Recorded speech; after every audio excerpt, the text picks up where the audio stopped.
ഈ ചെകുത്താനച്ഛന്റെ മേടേതല്ലേ? ചെകുത്താനച്ഛനോ? അങ്ങനെ വിളിക്കരുത് കുഞ്ഞാടെ, അത് അച്ഛന്റെ ഇരട്ട പേരാകുന്നു. അവിശ്വാസികളാണ് അങ്ങനെ വിളിക്കുന്നത്. വിശ്വാസികൾ ഡോക്ടർ മികായലച്ച എന്നെ വിളിക്കൂ. ഒരു ബാധ കയറിയ കേസ് ഉണ്ടായിരുന്നു, അച്ഛനൊന്ന് കാണണമല്ലോ. ഇയാളെ കണ്ടപ്പോഴേ എനിക്ക് തോന്നി. എനിക്ക് കുഴപ്പമൊന്നുമില്ല. ആളെ കൊണ്ടുവന്നിട്ടില്ല. പിന്നെ ആർക്കാ?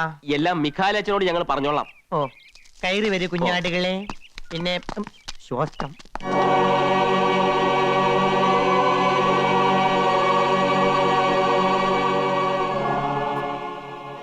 കർത്താവേ, നിനക്ക് നന്ദി.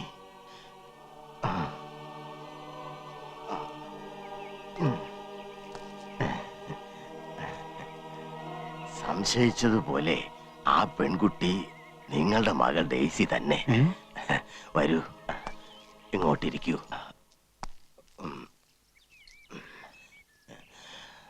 വീട്ടിൽ നിന്ന് പോകുന്നതിന് മുൻപ് അവളിൽ എന്തെങ്കിലും പ്രകടമായ മാറ്റങ്ങൾ കണ്ടിരുന്നോ? ഉവച്ചോ, ഒരു സ്റ്റഡി ടൂറിന് പോയി വന്നതിന് ശേഷം ഡെയ്സി മോളിൽ ആകെ മാറ്റമായിരുന്നു. പിറ്റേന്നൊരു ഡോക്ടറെ കാണിക്കാമെന്ന് വിചാരിച്ചിരിക്കുമ്പോഴാ അന്ത് വെളുപ്പിന് മോളെ കാണാതാവുന്നത്. ഇത് പ്രേതബാധയാണോ അച്ചോ, അതോ വേറെ വല്ല അസുഖമാണോ? വിശ്വസിക്കുന്നവർക്ക് ഇത് പ്രേതബാധ തന്നെയാണ്. മെഡിക്കൽ സയൻസിൽ ഡിസോസിയേറ്റീവ് ന്യൂറോസിസ് എന്നോ മൾട്ടിപ്പിൾ പേഴ്സണാലിറ്റി എന്നോ ഇതിനെ പറയാം. കൺവേർഷൻ റിയാക്ഷൻ അല്ലെങ്കിൽ പൊസസീവ് റിയാക്ഷൻ എന്ന് പറയുന്ന വേറൊരു തരം അസുഖവും ഉണ്ട്. Anyway, all these diseases are different versions of hysteria. അപ്പൊ ഇത് പ്രേതബാധ അല്ലെന്നാണോ അച്ഛൻ പറയുന്നത്? നിങ്ങളെ പോലുള്ള പീപ്പിൾസ് ഇതിനെ പ്രേതബാധ എന്ന് പറയും. വേറെ ചില മണ്ടന്മാർ ഇതിനെ സൈക്കാട്രിസ്റ്റ് കേസ് എന്ന് പറയും. നിങ്ങളുടെ ഭാഷയിൽ ഇത് രണ്ടുമല്ലാതെ മറ്റെന്താണ് പറയുക? അങ്ങനെ ചോദിച്ചാൽ എനിക്കറിയില്ല. ഫാദർ പറയും. ആട്ടെ, കഴിഞ്ഞ ദിവസം ആരാ ഈ കുട്ടിയെ കണ്ടെന്ന് പറഞ്ഞത്? ഞാനാണച്ചോ. എന്നെ കണ്ടിട്ട് അവൾ തിരിച്ചറിഞ്ഞതേ ഇല്ല. നിങ്ങൾ കുട്ടിയുടെ ആരാ? ഞാൻ ഇവരുടെ കുടുംബ സുഹൃത്താ. പിന്നെ ഇവന് വേണ്ടി കല്യാണം പറഞ്ഞു വെച്ചിരുന്നത് എന്റെ മകളെ. മനസ്സ് ചോദ്യം നടത്താൻ ഡേറ്റ് നിശ്ചയിക്കുന്നതിനിടയിലാ ഇങ്ങനെയൊക്കെ സംഭവിച്ചത്. ഈ കുട്ടിയെ ഉടനെ തന്നെ ഇവിടെ ഒന്ന് എത്തിക്കാൻ പറ്റുമോ? അതാണ് പ്രശ്നം. ഫാദർ ഒന്ന് അവിടം വരെ വന്നാൽ. ഇല്ല, ഞാൻ കുറെ കാലമായി വെളിയിൽ പോയി പേഷ്യൻസിനെ നോക്കാറില്ല. എന്റെ മോളുടെ ജീവിതമാണ് എനിക്ക് വലുത്. അവളെ എങ്ങനെയെങ്കിലും ഒന്ന് രക്ഷിക്കണം. അച്ഛനെ കൂടി കൈയൊഴിഞ്ഞാൽ ഞങ്ങൾക്ക് വേറെ ആശ്രയമില്ല. എടോ വെട്ടുകുഴി, ഫാദർ, തനിക്ക് ആ കുട്ടിയെ പോയി ഒന്ന് കൊണ്ടുവരാൻ സാധിക്കുമോ? അച്ഛന്റെ പ്രാർത്ഥനയും അനുഗ്രഹമുണ്ടെങ്കിൽ ഞാനൊന്ന് ശ്രമിച്ചു നോക്കാം ഫാദർ.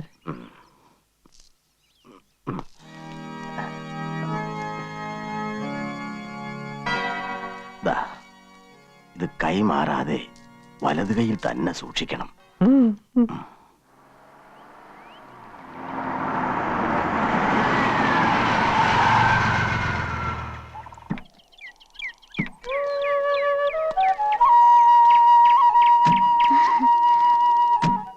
എന്ത് കാണാനാ ഇങ്ങോട്ട് വരണമെന്ന് പറഞ്ഞത്? എനിക്ക് കുന്നിൻ ചെരുവ് വലിയ ഇഷ്ടാ.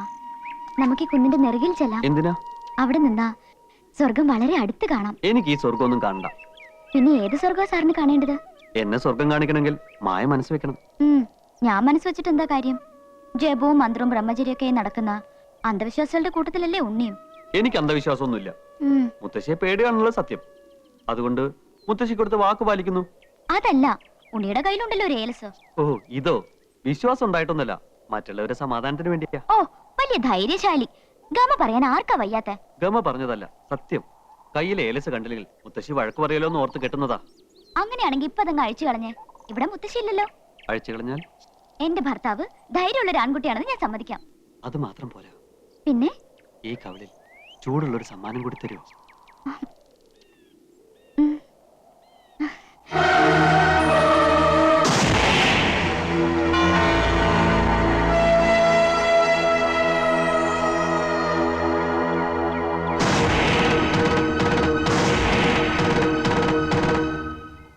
ഇനി വൈകിക്കണ്ട, വാക്ക് പാലിച്ചോളൂ. കണ്ണടച്ചു നിന്നാ തരാം.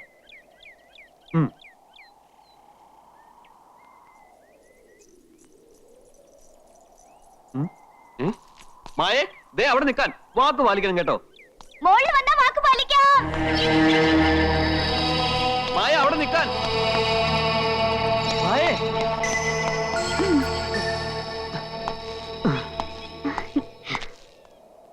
എന്ത് പണിയാ നീ കാണിച്ചത്? ഓടി ഓടി ഞാൻ അണച്ചു. നിനക്കെന്താ വല്ല ദിവ്യശക്തി ഉണ്ടോ ഇങ്ങനെ ഓടാൻ? ദേ ഒന്ന് താഴത്തേക്ക് നോക്കിയേ. എത്ര മുകളിലാ നമ്മളെന്ന്. ഇവിടുന്ന് താഴേക്ക് ചാടിയാ ചത്തുപോവോ? പൊടി പോലും കാണില്ല. നമുക്ക് ഇവിടുന്ന് താഴത്തേക്ക് ചാടിയാലോ? അത്ര കൊതിയാ നിനക്ക് മരിക്കാൻ? കൊതിയായിട്ടൊന്നല്ല, വെറുതെ ഉണ്ണിയുടെ മനസ്സറിയാൻ ചോദിച്ചതാ. പണ്ട് എനിക്ക് വേണ്ടി മരിക്കാൻ ഒരുങ്ങിയ പെണ്ണല്ലേ നീ. നീ പറഞ്ഞ മരിക്കാൻ ഞാനും തയ്യാറാ. എങ്കിതേ ഞാൻ ഉണ്ണിയെ താഴത്തേക്ക് തള്ളിയിട്ട് കൊല്ലാൻ പോവാ. ഓക്കേ, ഞാൻ റെഡി. ആട്ടെ, പ്രതിയുടെ അവസാനത്തെ ആഗ്രഹം എന്താ? ഈ ജന്മത്തിൽ ഒത്തിരി മോഹിച്ചു പോയ ഒരു പെണ്ണുണ്ട്. അവളെ സ്വന്തമാക്കണം. അവള് സ്വന്താണല്ലോ. എല്ലാ അർത്ഥത്തിലും സ്വന്തമാക്കണം. അപ്പൊ ബ്രഹ്മചര്യം ലംഘിക്കാൻ പോവാ? എന്ത് ബ്രഹ്മചര്യം? വാക്കുമാറ്റരുത്. എന്താഗ്രഹം സാധിച്ചു തരാമെന്ന് പറഞ്ഞതാ. സാധിച്ചു തരും.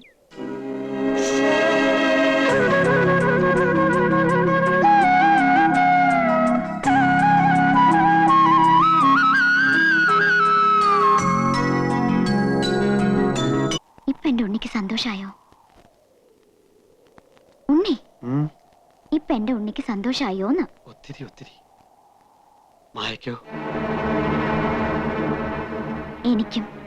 ഇപ്പോഴെനിക്ക് തോന്നുന്നു ഈ ലോകത്തിലെ ഏറ്റവും ഭാഗ്യവാൻ ഞാനാണെന്ന്. അല്ലേ മായ? പക്ഷെ മുത്തശ്ശി, എന്തു പറ്റി മായേ? അവര് വീണ്ടും ശല്യം ചെയ്യാൻ വരുന്നുണ്ട്. ദേ നോക്കിയേ. ആ നിൽക്കുന്ന പെൺകുട്ടിയാണ് ഞങ്ങളുടെ ഡേസി. അവളുടെ ഭർത്താവെന്ന് പറഞ്ഞു നടക്കുന്ന ചെറുക്കനെ അടുത്ത് നിൽക്കുന്നത്. സ്വർഗസ്ഥനായ പിതാവേ, എന്റെ ആത്മാവിന് കൂട്ടായിരിക്കണമേ. എന്റെ ആത്മാവിനോ? ഞങ്ങളുടെ കൂടി ചേർത്ത് പ്രാർത്ഥിക്കച്ചോ. അച്ഛൻ എന്താ പേടിയുണ്ടോ? പേടിയൊന്നുമല്ല കുഞ്ഞാടെ, സാത്താന്റെ കയ്യിൽ നിന്ന് രക്ഷ നേടാനുള്ള മാർഗങ്ങൾ സ്വീകരിക്കായിരുന്നു. വിഷമിക്കണ്ട, ഞാനല്ലേ കൂടെയുള്ളത്. മായ വന്നോളൂ.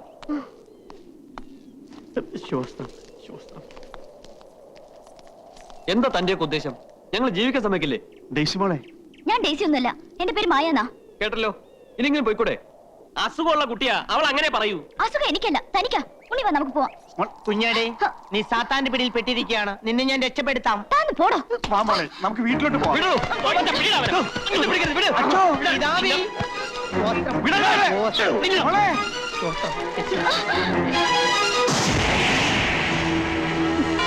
സ്വർഗസ്ഥനായ മിശിഹാ തമ്പുരാനെ, സാത്താന്റെ പിടിയിൽ നിന്ന് ഡേസി മോളെ രക്ഷിക്കണമേ.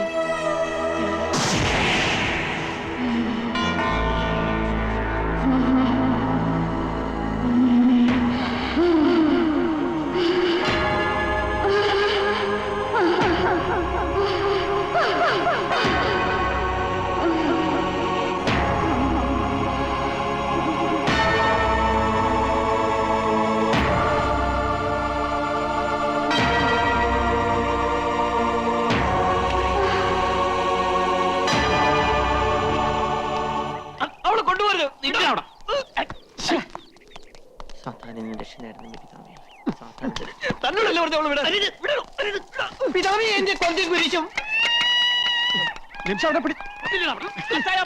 അല്ലെങ്കിൽ നമുക്ക് കൊല്ലാണ്ടി വരും.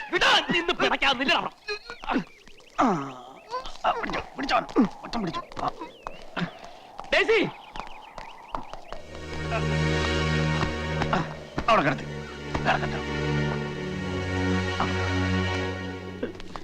കുരിശും കൊന്തയും കിട്ടിയില്ലെങ്കിൽ എന്റെ ജീവിതം എന്താണെന്ന് അറിയാലോ പിതാവേ. പിതാവേ, പരീക്ഷണമരുത്, കൊന്ത കയ്യിൽ കിട്ടണമേ. പിതാവേ, പരീക്ഷണമരുത്, കൊന്ത കയ്യിൽ കിട്ടേ.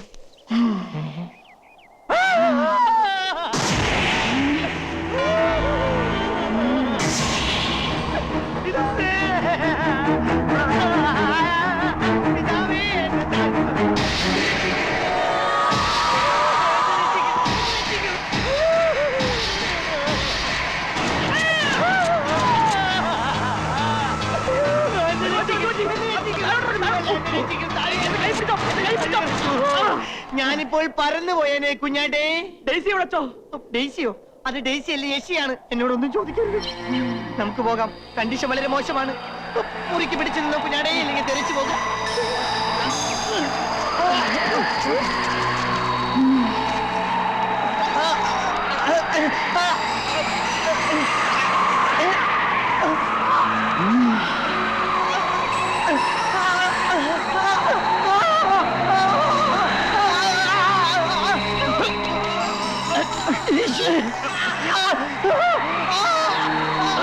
എന്തെങ്കിലും മന്ത്രം ജപിക്കച്ചോ? അല്ലെങ്കിൽ അവള് നമ്മളെ കൊല്ലും. കൊന്ത പോയുടെ കുഞ്ഞാടെ, ഇനിയൊരു മന്ത്രം ജപിച്ചിട്ട് കാര്യമില്ല. ഇനിയിപ്പോ എന്ത് ചെയ്യാച്ചോ? നമുക്ക് ഓടി രക്ഷപ്പെടാൻ വരൂ കുഞ്ഞാടികളെ. ചതിക്കണം.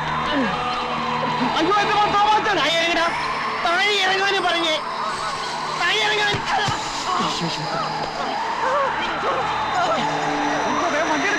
വേഗം വിട്ടു, അവരെല്ലാവരും പൊക്കിക്കൊണ്ടിരിക്കാം. ഈ കാറ് പൊങ്ങി. സാത്താനെ.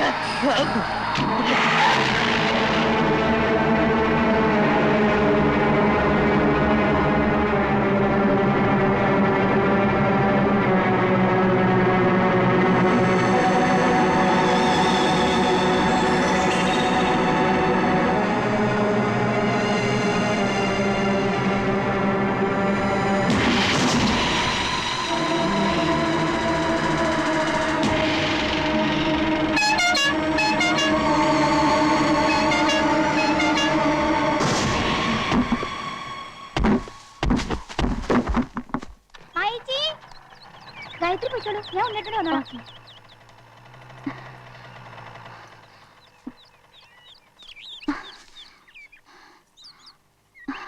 ഉണ്ണി ഉണ്ണി ഉണ്ണി. മായ നിനക്ക് വല്ലതും പറ്റിയോ? എനിക്കൊന്നും പറ്റില്ല. ഉണ്ണി എഴുന്നേക്ക്, വാ പോവാം. അവര് പോയോ? അവര് പോയി. ദേ ഇന്ദു വരുന്നുണ്ട്. ഇന്ദു? ഉം. ദേ അവളോടൊന്നും പറയാൻ നിൽക്കണ്ട. എന്ത് പറ്റി ഉണ്ണിയേട്ടാ? ഞങ്ങള് വെറുതെ കാറ്റുള്ള ഇറങ്ങിയത് അല്ലേ മായ? നീ എന്താ ഇവിടെ? ഗായത്രി ഞാനും ട്യൂഷൻ കഴിഞ്ഞ് വരുന്ന വഴിയാ, കാർ കണ്ട് നിർത്തിയതാ. ആ നീ ഇതൊന്നും ചെന്ന് മുത്തശ്ശിയോട് പറയാൻ നിൽക്കണ്ട. പാപ്പോ വല്യമാവൻ തളർന്നു വീണ സമയം രണ്ടുപേരും കൂടി മുതലാക്കിയാണല്ലേ? പിന്നെ മുതലാക്കണം. നീ നിന്റെ കാര്യം നോക്കണം കേട്ടോ. ദേ ഉണ്ണിയേട്ടന്റെ ഏലസോടെ അഴിഞ്ഞു കിടക്കുന്നു. കൈ ഇങ്ങോട്ട് നീട്ടിയേ. മുത്തശ്ശിയെങ്ങാനും കണ്ടാ പിന്നെ ഇത് മതി കേട്ടോ.